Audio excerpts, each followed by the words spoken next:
Mga kwentong sumasa inyo, mga damdaming sumasa puso.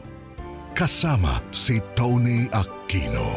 Sumasa puso.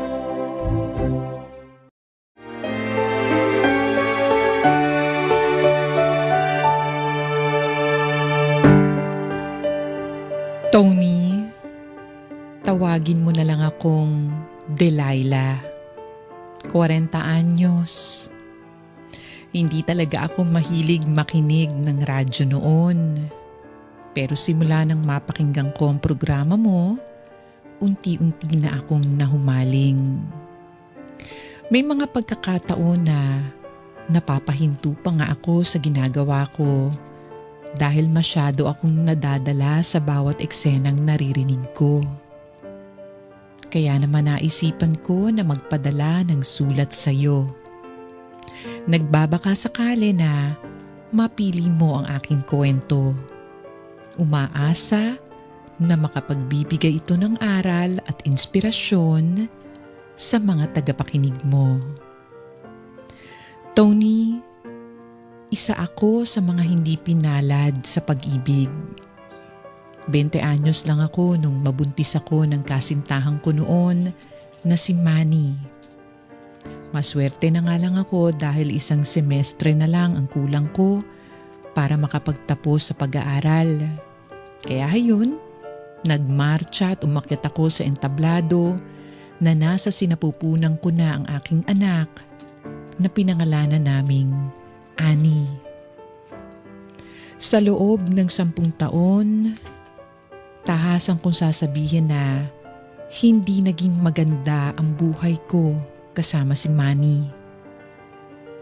Dahil sa maaga kami noong nagkaanak at nagsama sa iisang bubong, halos araw-araw kaming nagbabangayan.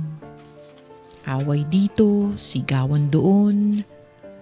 Palagi akong naiiwan noon sa bahay para alagaan ang unika iha naming si Annie. Habang si Manny naman ay nagtatrabaho.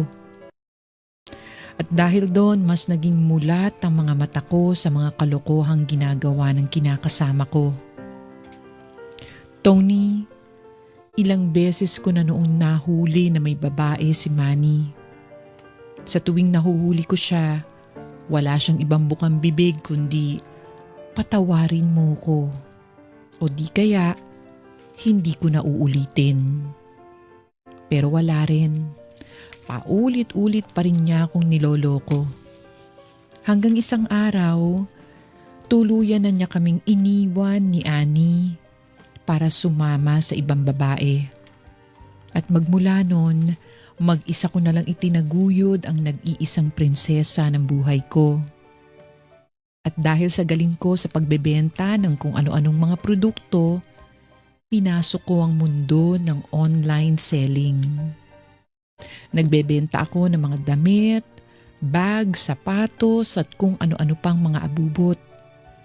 Kasama ko ang matalik kong kaibigan na si Barbs at syempre ang anak kong si Annie.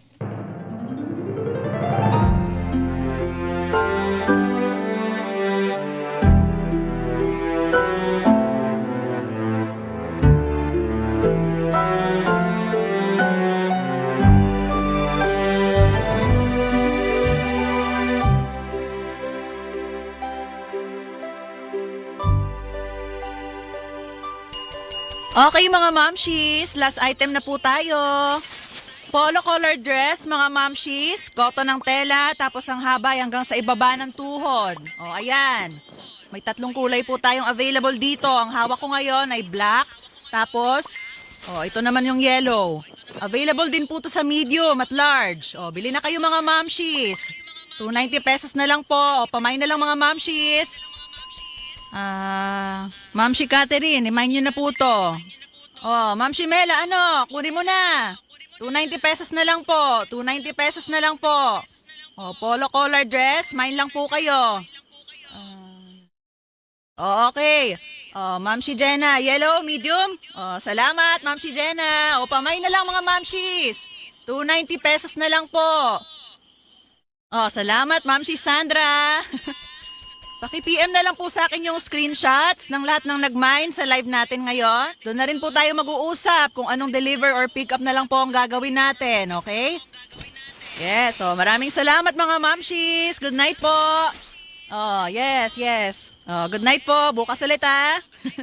Good night. Ay, grabe, napagod ako dun ha.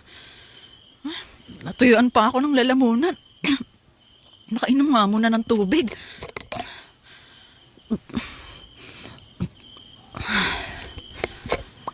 Ayan, nagsasend na sila ng mga screenshot.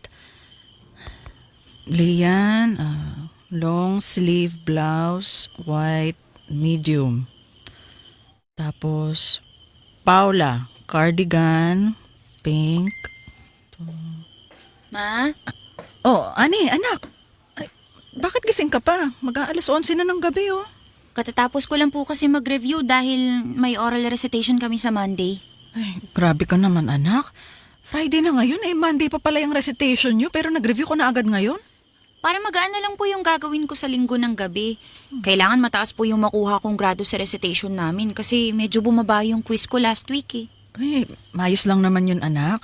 Ang importante, walang bagsak. Kahit sakto lang yung makuha mong grado, ayos na rin yun. Ayokong masyado kang nahihirapan sa pag-aaral, anak. Alam ko naman po yun, Ma. Pero syempre kung kaya ko namang taasan yung grades ko, bakit hindi ko pa gagawin, di ba? Ay, sus! Yan ang gusto ko sa'yo eh. Gusto mo, parating the best ang ginagawa mo. Kayo po, tapos na po ba kayo mag-live selling? Oo. Katatapos ko lang din. Tignan mo nga, ang dami ngang nag-order sa akin eh. Oh, yung mga yan. Oh, lahat yan, nabenta ko yan. Talaga po? Wow, ang dami niya na. Kaya nga sinuwerte ako ngayong gabi kasi marami ring nanonood sa live ko. Pasalamat na lang din ako sa Tita Barbs mo dahil shinare niya yung live ko. Alam mo naman yun, parating Miss Friendship. Anak, wala ka namang gagawin bukas, di ba? Wala naman po. Ayun, sakto. Baka pwedeng tulungan mo akong mag-ayos ng mga order bukas. Medyo marami-rami kasi ito eh. Alam mo naman ang mama mo, madali nang mapagod ang mata, tsaka baka mamali pa ako nang wala sa oras. Ay, sige po ma, no problem po. Asikasuhin natin lahat ng yan ngayong weekend. Salamat, anak. O ma, ayos lang po kayo. Parang nung isang araw pa yung ubo ninyo ah. Ginawan ko naman po kayo kanina ng maligamgam na tubig na may kalamansi. Oo, ayos lang ako. Wala lang naman to. Ay, masyado naman po kasi kayong nagpapagod sa pagbebente. Parang hindi po yata kayo nakapagpahinga man lang kanina. Sus, ayos lang yun. Alam mo, hindi pwedeng huminto sa pagtatrabaho ang mama mo. Kasi kung hihinto ako at magpapakaalipin sa sakit walang mangyayari sa atin. Paano natin mababayaran yung balanse mo sa eskwelahan? Sa susunod na linggo na yon. Ayokong mangyari na hindi ka nakapag-exam dahil hindi tayo nakapagbayad. Ay, oo nga pala. Next week na po pala yun. Halos 8,000 rin yun, May. Ay kaya nga, kailangan ko pang magdoble kayod. Ilang araw na lang din, bayaran na naman ng kuryente, tubig, tsaka yung upa natin sa bahay. Mamimili na naman tayo ng mga kailangan natin. Yung school allowance mo pa. At pati rin pala yung inutang natin kay Tita Harlin mo. Naku, 5,000 rin yun. Kasi naman ma, kung pinayagan nyo lang po akong mag-summer job, di sana nakapag-ipon man lang ako kahit para sa school allowance ko man lang. Ay naku, bakit kita pagtatrabahuhin responsibilidad ko yun bilang mama mo. Ang responsibilidad mo, mag-aral ng mabuti para balang araw makahanap ka ng maayos na trabaho. Tsaka yung makapag-ipon ka para sa kinabukasan mo. Itong mga gastusin natin, problema ko na to. Huwag kang mang-agaw ng problema ng iba. Ma, paano kaya kung humingi tayo ng tulong kay Papa? Ano ka mo? Sa tatay mo? Opo, malaking tulong na rin po yun sa atin. Ay naku, hindi pwede. Magmumukha lang tayong kawawa sa paningin nun. At yun ang ayokong mangyari. Pero ma... Malaki ang tiwala mo kay mama, di ba? Oo naman po. Pues magtiwala ka sa akin na kakayanin ko ang lahat. Oo, mapapagod ako. Pero sa tuwing nakikita kita na nag-aaral ng mabuti at lumalaking mabait na bata, napapawi lahat ng pagod ko. Kaya kung gusto mong makatulong sa akin, maging mabait na bata ka lang at mag-aral ka ng mabuti. Yun lang, sapat na.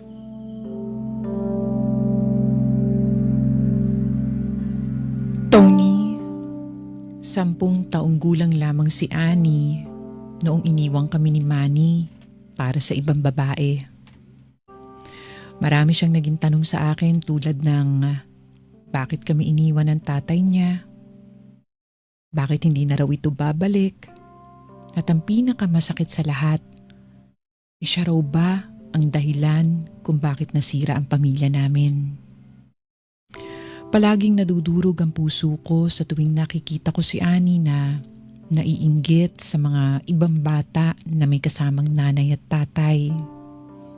Sabi ko nga, kaya kong ibigay ang lahat sa anak ko maliban lang sa kumpletong pamilya.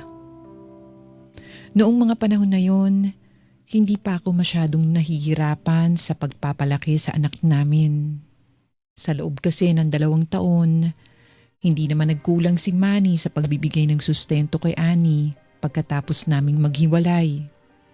Kaya lang kalaunan ay unti-unting nabawasan ang pagbibigay niya ng pera hanggang sa wala na akong natatanggap ni piso mula sa kanya.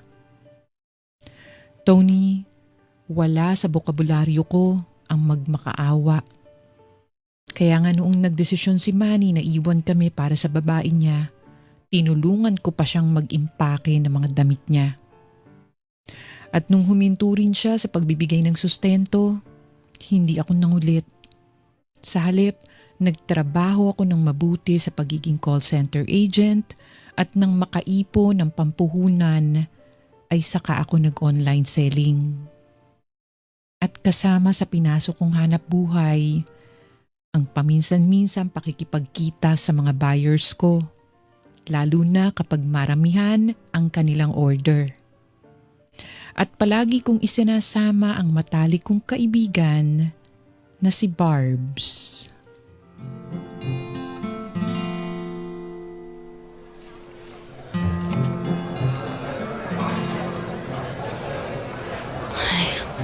Tagal naman nang dumating. Sabi niya malapit na raw siya eh. Nasaan na kaya yun? Teka nga, tatawagan ko ulit.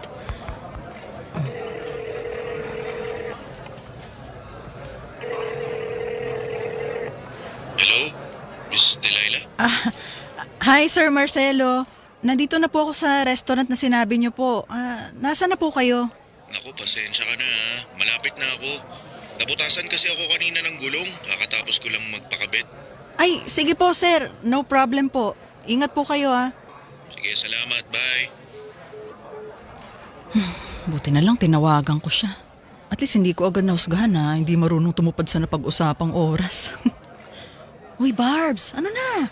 Sinama kita para may kausap ako pero panay ka naman cellphone dyan. Sino na naman ba yung pinagkakaabalahan mo? Eh di yung kamitap mo, yung Marcelo. Tinitignan ko yung social media account niya. Aday! Yung Fezday, winner, ang gwapo. Ay, talaga? Patingin nga. Ay, hindi ko naman kasi tinitingnan yung profile picture niya eh. Tsaka ngayon pa lang kami makikita ng personal. Ay, eto na nga. Oh, ayan. Oh, tingnan mo. I-check mo. Oh. Oh, tingnan mo picture. Oh, ito pa. Oh, ay, oh. Oh, diba? Oh, ang pogi niya dito sa picture. Nasa beach. Uy, ito pa. Tingnan mo to. Ang ganda ng katawan. Siya yung tipo ng lalaki na hindi kailangan maghubad para lang masabi yung maganda yung katawan. Kahit naka-t-shirt, alam mo maganda yung katawan eh. Oh, kita mo white t-shirt lang pero ang sarap. Ay, ang sarap na. Ay, naku. Ikaw talaga kahit kailan. Mukha at katawan ang una mong tinitingnan lagi. Ay, bakit hindi? Ay, yun talaga unang nakikita ng mga mata ko. Pero in fairness ha, parang parang mabait tong lalaking to. Mamaya, tingnan natin kung tama tong hula ko. Ito naman. Parang nasa eyeball lang tayo, ha. Hello. Nasa trabaho tayo, no? Kaya utak negosyo muna. Saka na yung kaharatan mo. Ito naman, KJ. Miss Delilah? Ay, Sir Marcelo? Ako nga. Hello. Sorry talaga. Nalate ako ha. Kasalanan ko dahil hindi ako nag-abiso agad. Ay, ayos lang po yun, sir. Emergency naman yung dahilan eh. Hindi naman natin maiiwasan yun. Ay, kasama ko po pala yung kaibigan ko, si Barbs. Hello, sir. Hello. By the way, umorder na ba kayo? Kain muna tayo, ako nang bahala. Ay, ayos lang po kami, sir. Salamat na lang po. Ay, naku, hindi naman pwede yun. Pinaghintay ko kayo ng matagal. Kaya dapat lang na ilibre ko kayo ng makakain. Libre daw tayo. Ayos lang talaga kami, sir. Bale, nandito na po sa isang malaking bag yung mga in-order po ninyong mga damit. Gusto niyo po bang i-check na natin?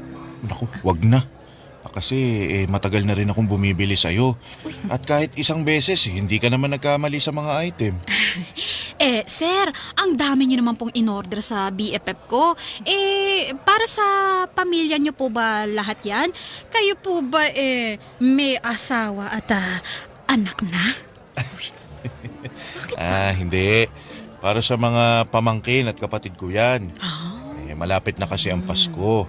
Kaya bumili ako ng mga damit para sa kanila. Hindi ko naman pwedeng ipa-deliver sa bahay dahil baka makita nila.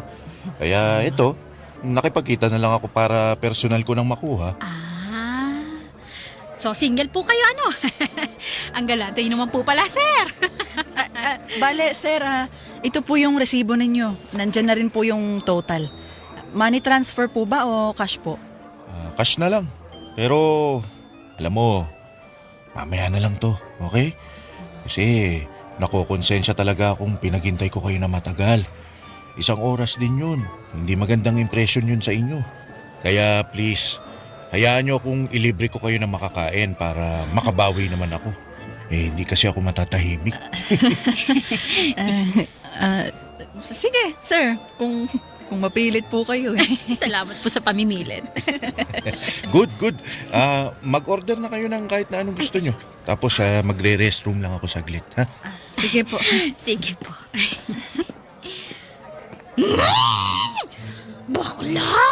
Ang gwapo sa persona, sabi ko naman sa iyo. Aminin mo, pati ikaw natulala sa kagwapuhan niya, ano? Aba, tumahimik ka nga dyan. Baka marinig ka nun, nakakahiya naman. Ito naman, puro hiya-hiya. Pero alam mo, bakla, malakas ang kutob ko. Kutob, saan naman? Type ka nung Marcelo. Ano? Uy, Barbs tumigil ka nga dyan, nakakahiya, ano ba? Ay, Diyos ko, huwag kang ang pabebe dyan. Alam kong kinilig ka rin sa sinabi ko. Hindi mo man lang ba napansin kung paano kanya titigan? Aba, may kahulugan. Ay, ewan ko sa'yo. Paano naman magkakagusto yun sa akin ang pangit ko. Ay, tingnan mo nga yung itsura ko, ang losyang ko na kayang tingnan. Kaya nga, naghanap ng iba yung hayop na tatay ni Annie, di ba? Kaya imposible yung sinasabi mo na type niya ako. Ano Ay, ka ba? sus! Kahit kailan, hindi nagkamali ang kutob ko, sinasabi ko sa'yo. Type ka niya, itaga mo man sa bato o sa noo ko. Tumigil ka nga. Huwag mong haluan ng kung ano-ano yung pagtatrabaho ko. Nagnenegosyo ko para kay Annie. Hindi para magkaroon ng love life o kiligin na parang dalaga pa ako. Sus! Ayaw pa aminin. Tingin mo rin talaga, type ka nung Marcelo eh. Ang lakas kaya makahaba ng buhok. Ay, natatapakan ko na yung buhok mo, pasensya na. Ano ba? Kahit na, no? Alam mo namang wala akong oras sa pag-ibig na yan. Abala ako sa pagiging magulang sa anak ko. Kaya tumigil-tigil ka nga sa mga sinasabi mo, Barbs. Mag-order ka na lang ng gusto mong kainin. Alam mo, gutom lang yan. Tony, isa sa mga suki ko sa online shop ko si Marcelo. Nung una, 1 o 2 piraso lang ang ino-order niya, tapos ipinapadala ko lang sa address na ibinibigay niya. Pero habang tumatagal, nagiging bultuhan na ang binibili niya sa akin. At yung araw na yon ang unang beses na nakita ko siya sa personal. Sige, aaminin ko na nagwapuhan ako kay Marcelo. Habang nag-uusap nga kami, hindi ko maiwasan ang mapatitig sa mukha niya. Hindi kasi halata sa kanya ang edad niyang 40 anyos. Akala ko nga nung una magkasing edad lang kaming dalawa, yung pala halos 5 taon na ang tanda niya sa akin noon. Mabait, maginoo at magalang si Marcelo. Mahahalata mo sa kung paano siya manamit at magsalita na isa siyang edukadong tao. Doon ko lang din nalaman na pareho kaming negosyante. Mas magaling nga lang siya dahil nagawa niyang palaguin ang mga yun ng maayos. Tony, matagal-tagal na rin noong unang beses akong nagkaroon ng paghanga sa isang lalaki. Yung may halong kilig. Sobra kasi akong nakatuon sa pagtatrabaho para sa amin ng anak ko. Kaya parang nanibago ako noong nakaramdam ako ng kaunting kilig kay Marcelo. Pero syempre, mabilis kong binaliwala yun. Wala na akong oras para sa mga ganon. Mag-isa ko na lang itinataguyod ang anak ko, kaya hindi maaaring mabaling sa ibang bagay ang aking atensyon.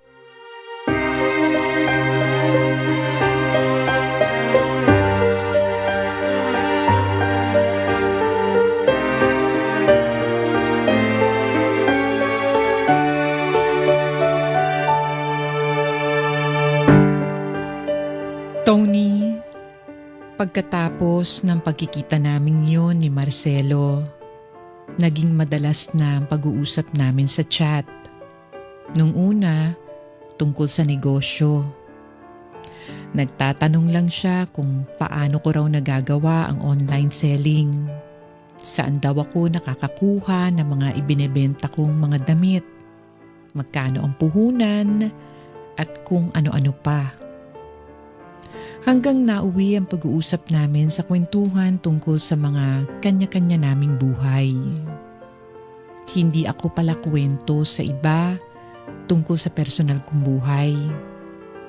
Pero pagdating kay Marcelo, parang pati yata ang mga nangyari nung kabataan ko, nasabi ko na sa kanya. At ang mga naging kwentuhan namin yon, doon ko nalaman na binata pa pala siya.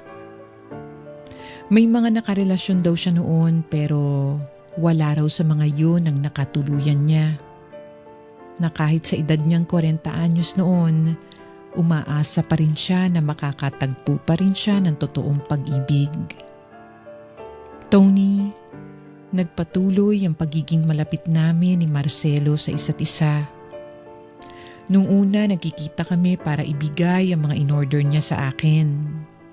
Hanggang sa dumating na lang kami sa punto na nagkikita kami hindi para sa negosyo, kundi para magsaya lang. Kakain sa labas, manonood ng sine, o di kaya may pupuntahang bagong lugar. Nang dahil kay Marcelo, unti-unting nadagdagan ang kasiyahan ko sa buhay. At aaminin ko, Tony, na habang tumatagal, mas lalo akong nagiging komportable na kasama siya at nakakalimutan ang mga problema ko sa buhay.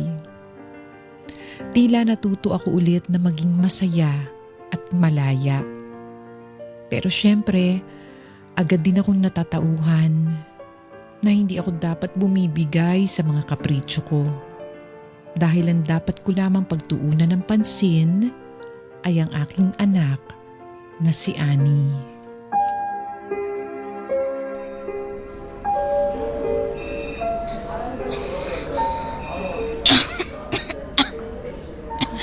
Oh anak, kaya mo pa ba? Gusto mo bang tawagin ko ulit yung doktor?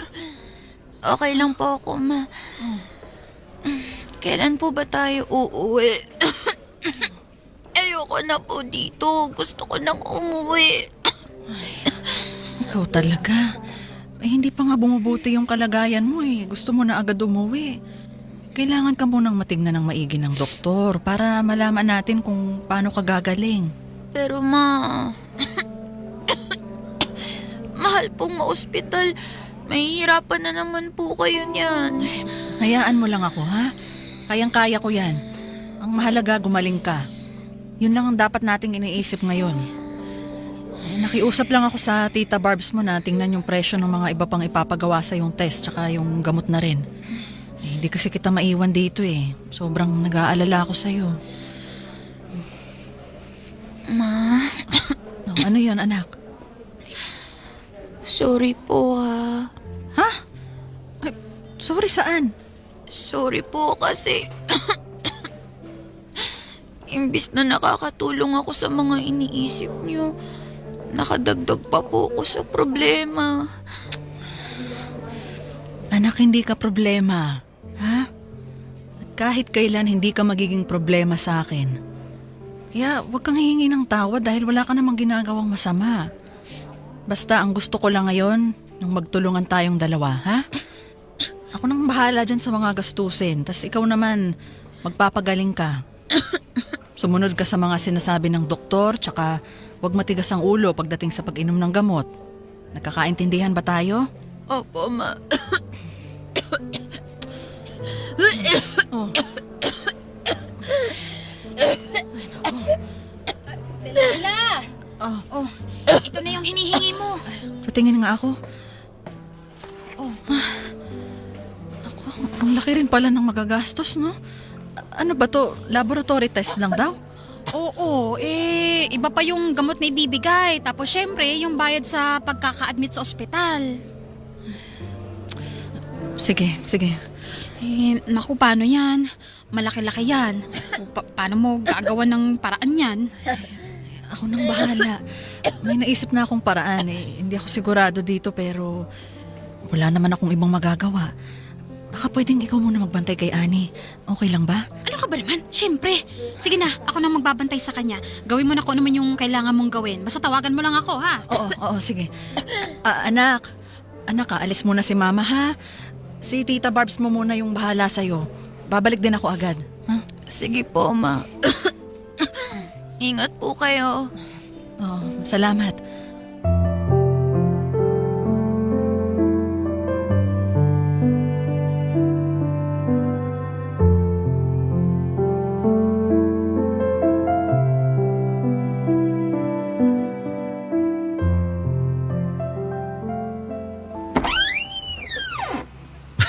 Ano ba sa mga hangin na nagpapunta sa'yo rito?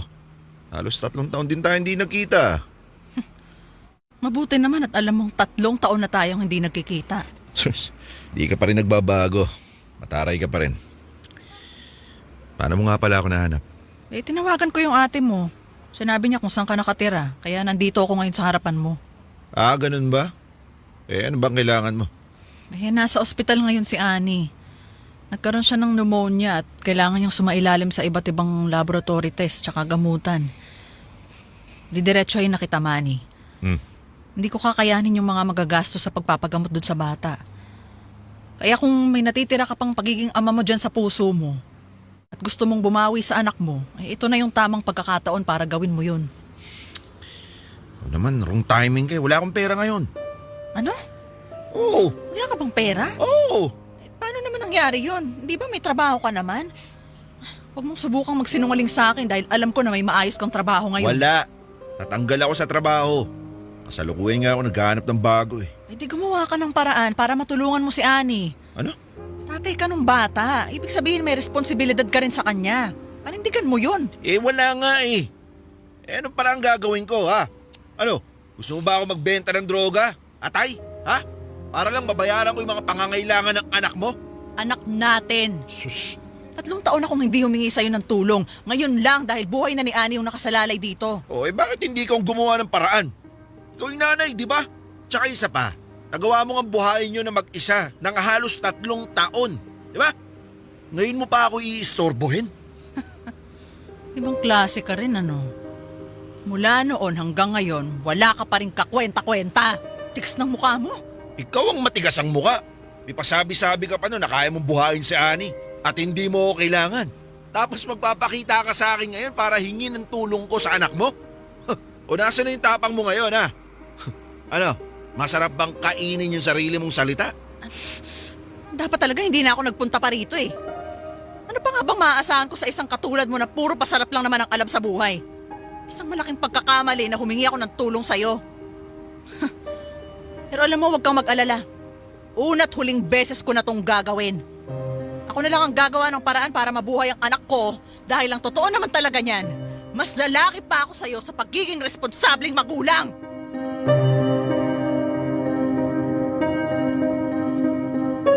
Tony, halos hindi ako magkanda-ugaga noong mga panahon na yon para makalikom ng sapat na pera para sa pagpapagamot kay Ani. Ilang gabi akong hindi nakakatulog, kaiisip. kung paano ako gagawa ng paraan para maresolba ang problema kong yun. Mabuti na lang may mga mabubuti akong kaibigan at kamag-anak na nahiraman ko ng pera. At isa si Marcelo sa mga tumulong sa akin. Noong nalaman niya na nakakonfine si Annie, kaagad siyang pumunta sa ospital para bisitahin ito. Nagbigay din siya ng tulong pinansyal kahit pa ilang beses akong tumanggi. Paulit-ulit niyang sinabi na hayaan ko na raw siyang tulungan ako sa paraang kaya niya. Sa awa ng Diyos, naipagamot ko ng maayos si Annie. Kaya hindi rin nagtagal, tuluyan ding gumaling ang anak ko. Tony, nang dahil sa nangyari, mas lalo akong nagdoble kayod sa mga sumunod na buwan. Para ano man ang mangyari sa anak ko, hindi na ako magmumukhang pulubi na nanghihingi ng tulong kay Manny. Gusto kong patunayan na kakayanin kong lagpasan ang lahat kahit mag-isa lang ako. Pero ang totoo niyan, parang hindi naman ako naging mag-isa. Kahit hindi naman ako humihingi ng tulong, palaging nasa tabi ko si Marcelo. Tinulungan niya ako na mas lalong palaguin ang negosyo ko. At kapag may mga kailangang i-deliver, siya mismo ang voluntaryong nagmamaneho para sa akin. Tila nga nagkaroon ako ng isang kaibigan na sumasideline bilang driver at bodyguard.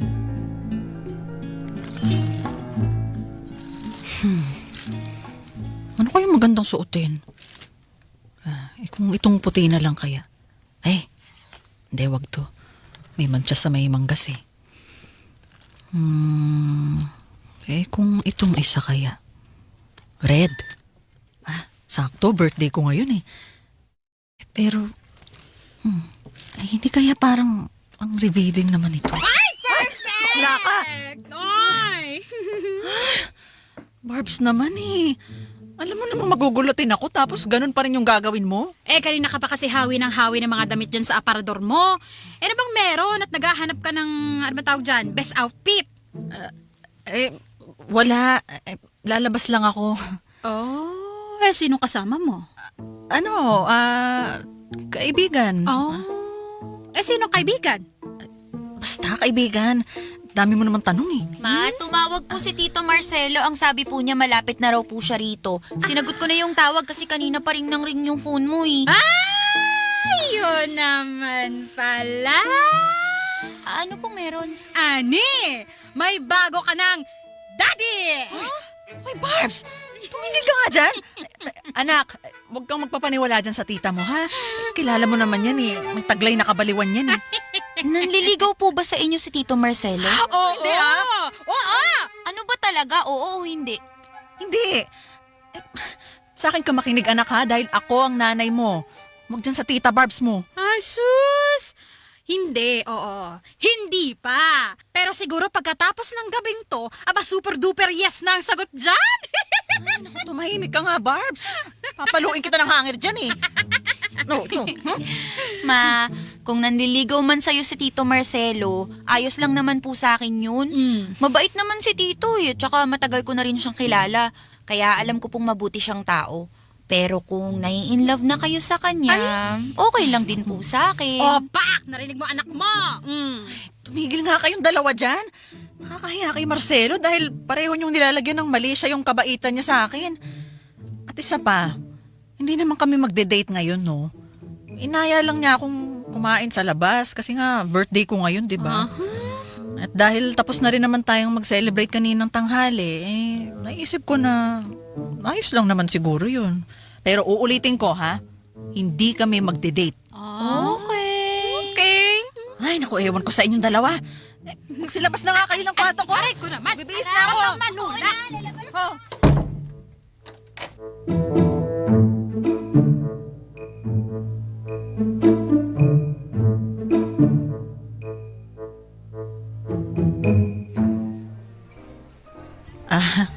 Marcelo, salamat sa panlilibre mo sa akin ngayong gabi ha. Ang sarap ng pagkain. Mabuti naman, nagustuhan mo. Talagang pinaghandaan ko ang gabing to dahil araw mo ngayon. Happy birthday ulit, Delilah. Salamat. Delilah, bago tayo umuwi, sasamantalahin ko na yung pagkakataong to na sabihin to sa'yo. Sabihin? Tungkol sa naman? Tungkol sa akin. Tungkol sa'yo? Bakit? May problema ka ba? Sabihin na nating may gusto akong ipaalam sa'yo na matagal ko nang dinadala sa dibdib ko. Kaya lang natatakot ako sa magiging reaction mo eh. Bakit ka naman matatakot? Dahil kapag sinabi ko to sa'yo, siguradong maraming magbabago at may pwedeng mawala. Marcelo, diretsuhin mo na lang ako. Ang dami mo pang pasakali. Ano ba yung gusto mong sabihin sa akin? Delilah?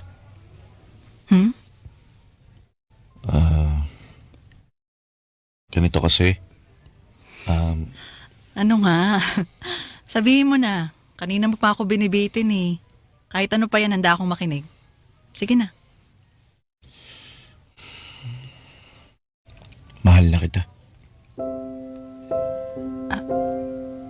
Ano? Anong sabi mo? Ang sabi ko, mahal na kita.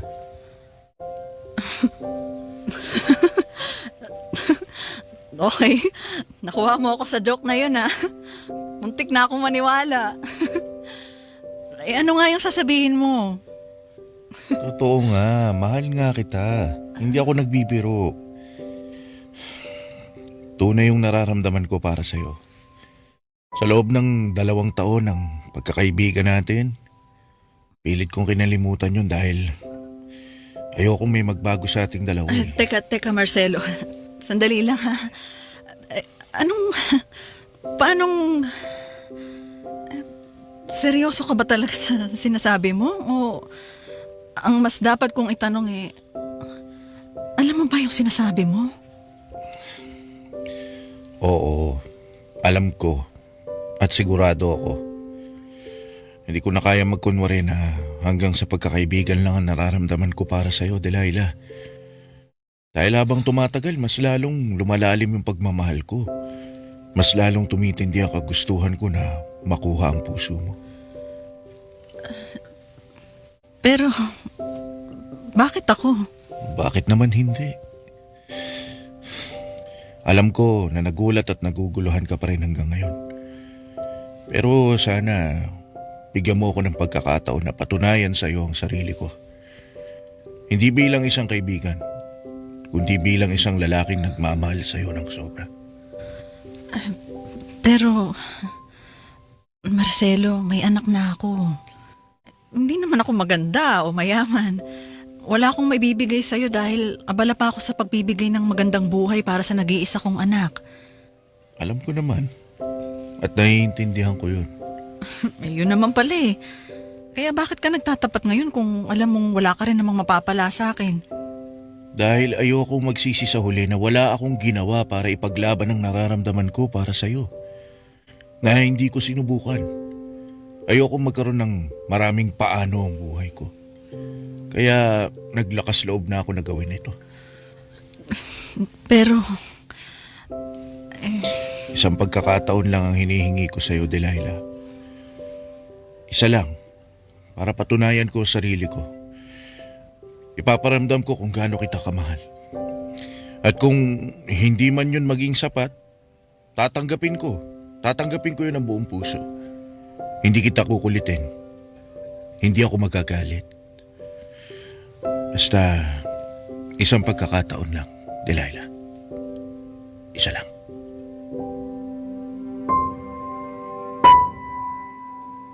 Tony, hindi agad ako nakasagot kay Marcelo ng gabing yun. Hindi dahil ayoko, kundi dahil pakiramdam ko, hindi ako ang babaeng nararapat sa kanya. Pwede ko namang sabihin yon pero hindi ko ginawa. Dahil kung tatanungin ko ang puso ko, gusto ko siyang bigyan ng pagkakataon sa buhay ko.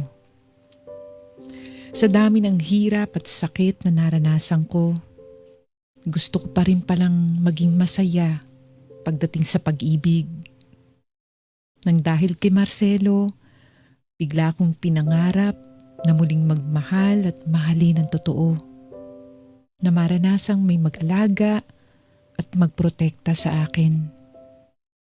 Nakampante akong maging mahina paminsan-minsan dahil alam kong merong taong sasalo sa akin. Tony, alam ko na isang mabuting tao si Marcelo.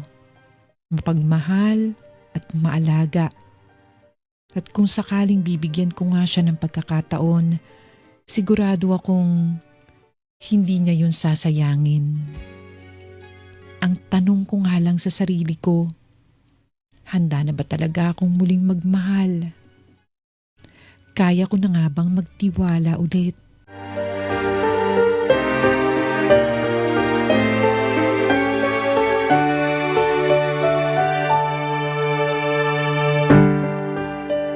Tony, binigyan ko rin ng pagkakataon na manligaw si Marcelo sa akin.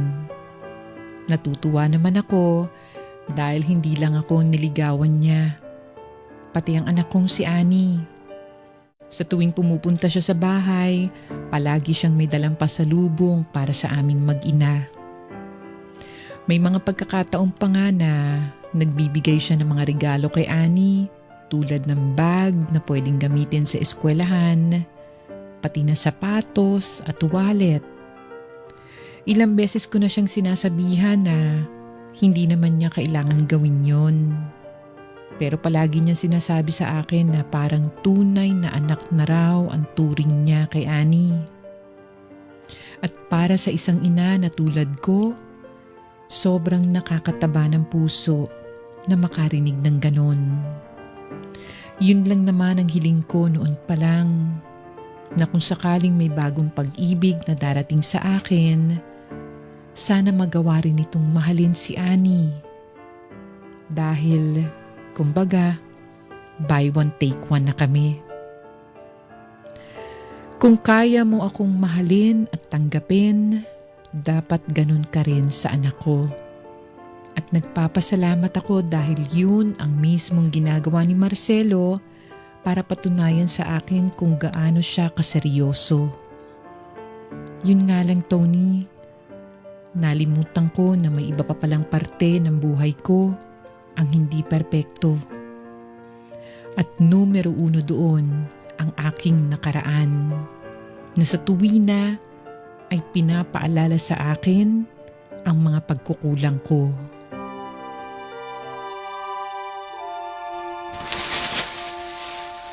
Ayos na yung first batch. Ang ido-double check ko na lang mamaya yung second batch. Ay, dapat matapos ko agad to para makapag-live na ako mamaya. Anong oras na naman kaya ako makakatulog nito? Sana walang gagawin ulit si Annie para may makatulong naman sa akin. Ay, sino naman yung kumakatok? Wala naman akong inaasahan na bisita. Oo! Nandyan na! Saglit lang! Ano yun? Manny? Anong ginagawa mo rito? Ano pa, dinadalaw ko yung anak ko. Dinadalaw? Kailan ka pa natutong dalawin si Annie? Tsaka wala siya rito, nasa eskwelahan. Bumalik ka na lang sa ibang araw. Sige na, alis na. Sandali lang. Katunayan yan, isa ka rin sa dahilan bakit sumadya ako rito. At bakit, Aber? Hindi ba pwedeng papasukin mo muna ako? Init-init nasusunog na yung balat ko sa sinag ng araw. Sus. Sige na, pasok. Ano na yung sadya mo sa akin? Bilisan mo dahil marami pa akong ginagawa. Balita ko, may manliligaw ka raw. Ano nga ulit pangalan nun? Marcelo. Ayun, Marcelo nga. Negosyante yun, tama ba? At sino naman ang nagsabi niyan sa'yo? Wala. Nabanggit lang sa akin ng nanay mo nung nakasalubong ko siya nung isang araw. Ay, ano naman sa'yo ngayon kung may nanliligaw sa akin? Anong tinatawa-tawa mo dyan? Tumigil ka nga, para kang tanga eh. Sorry. Hindi ko lang kasi maiwasang matawa kasi parang ang lakas pa ng loob mong magpaligaw sa ibang lalaki no? Eh bakit? Oh. Masama na ba na magpaligaw ako sa iba? Ha? Matagal na tayong hiwalay, di ba? Eh pareho natin ginusto yun dahil wala ka namang pakinabang sa buhay ko. Alam mo ba kung bakit kita iniwan ha? Kasi ikaw naman talaga yung walang kwenta. Anong sinabi mo? Huwag na tayo maglokohan dito. Di ka naman maganda. Ordinaryo ng mukha mo. Buti sana kung sexy ka, di naman.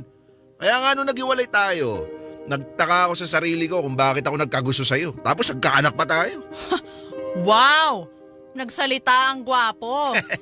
Pangklase ka rin manlait no? Teka, di ako nanlalait. Nagsasabi lang ako ng totoo. At isa pa, sigurado ka ba talagang mahal ka nung lalaking yon? Kasi, sino matinong lalaki yung handang sumalo sa isang babaeng naanakan na ng iba? Di ba? Kumbaga parang sa isang bagay, second hand ka na. Gamit na ng iba. Kasi kung matino akong lalaki, bakit ako magtsatsaga sa second hand lang? Kung kaya ko naman magkaroon ng brand new, di ba? Alam mo, umalis ka naman. Teka, di ba ako tapos? Kasi napaisip rin ako Kung sasagutin mo nga tong lalaking to, naku, kawawa siya. Kasi para kang mumura yung second hand daw, wala na talagang pakinabang Hindi mo katawa mo, oh? Alam mo ba kung bakit pinagpalit kita? Bakit nagganap na lang ako ng iba? Ha? Kasi boring ka. Wala kang kalatoy-latoy magmahal. Basta ang loob mong maging selosa talaga namang kapalit-palit yung mukha mo. Wala kang kwenta. Ay, meron naman pala kahit paano. Nabigyan mo ako ng anak. Yun lang yun. Kaya kung ako sa'yo, huwag ka nang umasa roon. Iiwan ka rin nun tulad ng ginawa ko sa'yo kasi magigising siya sa katotohanan na mas marami pang higit na babae sa mundo kaysa sa'yo. Tapos ka na sa lahat ng gusto mong sabihin? O bakit? Masasaktan ka ba sa mga sinabi ko? Ha? Ganun talaga ang buhay, Delilah. Masakit tanggapin yung katotohanan. Kaya ngayon pa lang, tanggapin mo na sa sarili mo na wala nang magkakagusto pa sa mga katulad mong babae. Madali kang palitan. Paanakan ka lang. Ay! Ikaw, ang tigas ng mukha mo sa mga sinabi mo sa akin. Para bang ikaw na ang pinakagwapo at pinakamatinong lalaki sa buong mundo. Pero, ang totoo naman talaga, isa kang nabubulok na basura na umaalingasaw ang baho. Nakakadiri ka. Nakakasuka ka. Nakakadiri. Kaya naman pala patay na patay ka sa akin nun? Bakit sa akin, hindi ba? Ganon ka rin naman sa akin, di ba? Di ba, nagmakaawa ka pa sa akin no, nasagutin kita? Di ba? Ilang beses kitang tinanggihan nun Alala ko yun pero ikaw tong pilit ng sarili mo sa akin. Tapos, nung sinagot na kita, umiiyak ka nun sa saya, di ba? Sabi mo pa nga, ikaw ang pinakamaswerteng lalaki sa buong mundo. Noon yun. Nauntog na ako ngayon. Wow! Ikaw pa talaga ang nauntog sa ating dalawa, ha? Baka nakakalimutan mo, ha? Ako ang sumalo sa lahat ng responsibilidad mo bilang ama sa anak natin nung pinili mong makipaglandian dyan sa kabit mo. Alam mo kung ano ka, ha? Isa kang malaking duwag. Hindi ka lalaki, Manny. Dahil hindi mo nagawang panindigan ang lahat ng mga pinangako mo sa akin. Sinasabi mo lang yan dahil gusto mong gantihan ako sa lahat ng mga sinabi ko sa'yo. Ay, hindi Tulad mo nagsasabi rin ako ng totoo. Ikaw ang nakakaawa sa ating dalawa, no? At bakit? Dahil sa pagtalikod mo kay Annie, binigyan mo siya ng dahilan para lumayo ang loob sa'yo. Oh, alam mo kung anong tingin sa'yo ng anak mo, ha? Wala. Ay ako, mahal na mahal ako ni Annie. At alam mo yung nanliligaw sa akin, ha? Yung si Marcelo? Mahal din ako nun. Eh ikaw, may totoo bang nagmamahal sa'yo? Wala, Manny. Dahil ang mga lalaking katulad mo, walang karapatang mahalin. Walang karapatang maging masaya.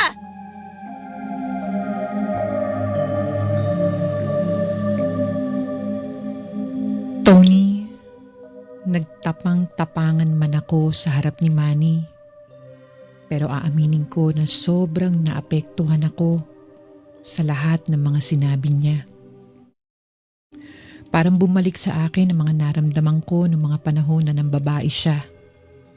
Mababa ang tingin sa sarili, walang kumpiyansa. At ang pakiramdam na parang ako na ang pinakawalang kwentang babae sa buong mundo. Na kahit anong gawin ko, wala nang magkakagusto sa akin. Dahil tulad nga ng nasabi ni Manny, para na lang akong isang lumang laruan na pinagsawaan na ng iba, kaya wala nang halaga. Nang dahil dito, bigla akong napaatras sa magandang nangyayari sa amin ni Marcelo. Napaisip ako na baka tama nga ako na hindi ako ang babaeng karapat-dapat sa kanya. Na baka dumating siya sa punto na maisip niyang nag-aaksaya na lang siya ng oras sa isang katulad kong ginamit na ng iba. Tony, dahan-dahan kong nilayuan si Marcelo. Madalang ko na lang siyang sagutin sa chat at tawag. Hindi ko na rin siya pinagbibigyan kapag gusto niya makipagkita. At kapag pumupunta siya sa bahay, hindi ako lumalabas ng kwarto hanggat hindi siya umaalis. Naging kakuntsaba ko noon si Annie sa paglayo ko kay Marcelo. Mahirap din para sa akin ang ginagawa kong paglayo sa lalaking muling nagbigay ng saya sa akin. May mga pagkakataon na gusto kong bumigay sa nararamdaman ko para kay Marcelo. Pero sa tuwing naaalala ko mga sinabi ni Manny sa akin, mas lalo akong nawawalan ng pag-asa.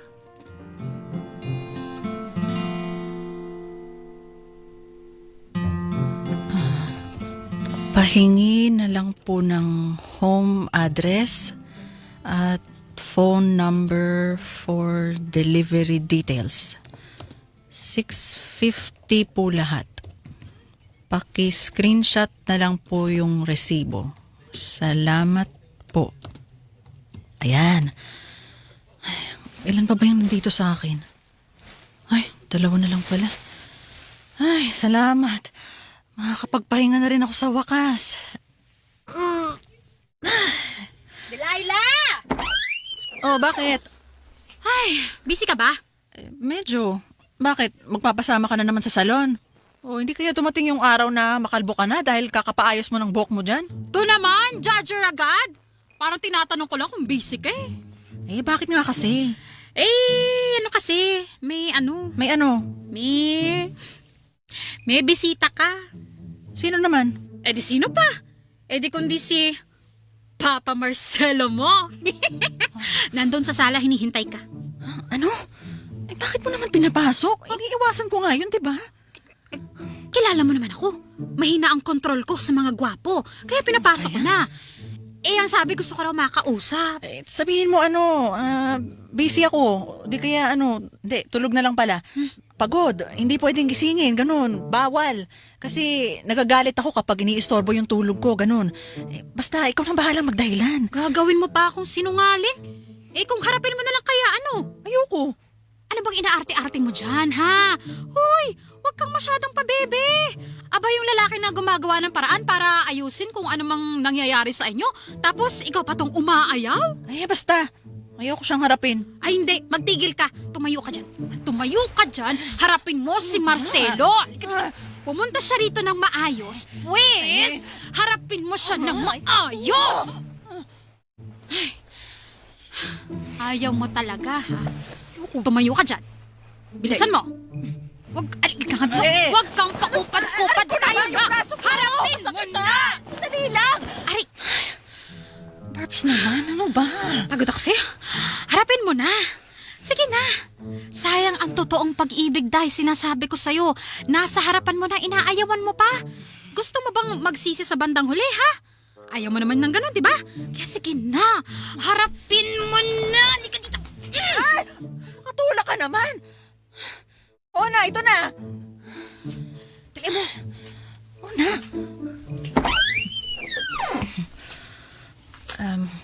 Marcelo. Delilah, buti naman hinarap mo na ako. Akala ko hindi mo na naman ako pagbibigyan na makita ka eh. Ano kasi, medyo busy ako kaya pasensya na ha. Bakit ka nga pala nandito? May kailangan ka ba? May problema ba? Oo, may problema eh. Ano yun? Halos magdadalawang linggo mo na akong hindi pinapansin. Lahat ng chat at tawag ko, hindi mo pinapansin. Tapos, tuwing pumupunta ako rito sa inyo, parati kang busy o wala ka raw. Kaya nga, nagmakaawa na ako kay Barbs na baka pwedeng istorbohin kita kahit ilang minuto. Delilah, may nagawa ba akong mali para iwasan mo ako ng ganito? Marcelo. Hindi, sabihin mo naman sa akin kasi para maayos ko yung sarili ko. Para mas maging karapat dapat ako sa'yo. Kasi paano ko malalaman na mali ako kung hindi mo sasabihin? Hindi Marcelo. Wala ka namang kasalanan eh. Yun yung pinakalilinawin ko, ha? Wala kang maling nagawa sa akin. O kung wala, bakit mo ko iniiwasan? Bakit parang pakiramdam ko gusto mo nang itigil ang panliligaw ko sa'yo? Tapos hindi mo lang masabi sa akin. Ganito kasi yan, Marcelo. Napagtanto ko kasi na parang hindi naman ako yung babaeng nararapat para sa'yo. Ha? Paano mo naman nasabi yun? Uulitin ko yung sinabi ko na sa'yo nung una pa lang. May anak na ako. May responsibilidad na ako sa buhay. At isa pa, mahirap akong mahalin, Marcelo. Baka mainip ka lang sa akin dahil marami na akong bagay na hindi mabibigay sa'yo. Na hindi nga ako sigurado kung mabibigyan pa kita ng anak eh. Anong anak? Anong sinasabi mo? Hindi naman kita nililigawan at gusto maging kasintahan dahil gusto ko magkaroon ng pamilya. Wala akong lihim na pakay sa'yo. Ginagawa ko to kasi mahal kita. Dahil ikaw ang gusto kong makasama araw-araw hanggang sa pinakahuling sandali ko sa mundo. Hindi mo ako naiintindihan eh. Natatakot na akong sumubok na magmahal, Marcelo. Nakakatakot nang sumugal sa pag-ibig. Kasi, nasaktan na ako eh. Samot-saring hirap at sakit na yung naranasan ko noon dahil lang sa nagmahal ako. Nagmahal ka ng maling tao. Delilah, hindi naman ibig sabihin nun, mali na magmahal ka ulit. Maging masaya ka sa pangalawang pagkakataon. At sa tingin mo, ikaw na yung tamang tao para sa akin? Oo, dahil sigurado ako sa nararamdaman ko para sa'yo. Naiintindihan ko ang lahat ng pag-aalinlangan at mga kinatatakutan mo. Parte na yun ng buhay. Pero kung bibigyan mo ako ng pagkakataon na patunayan sa'yo kung gaano kita kamahal, gagawin ko ang kahit na ano. Mawala lang yung takot at pag-aalala mo. Pero, Marcelo, ang hirap eh. Hindi ako yung babaeng nararapat para sa'yo. Hindi ako maganda. Wala akong kwenta. Kaya nga ako iniwan ng dati kong kinakasama, di ba? Kasi wala akong kwenta. Alam kong alam mo na hindi totoo ang lahat ng sinabi mong yan. Alam mo kung anong problema? Hinahayaan mo na maging maliit ang tingin mo sa sarili mo. Pero kung imumulat mo na mabuti ang mga mata mo, makikita mo na hindi ka ordinaryong babae lang.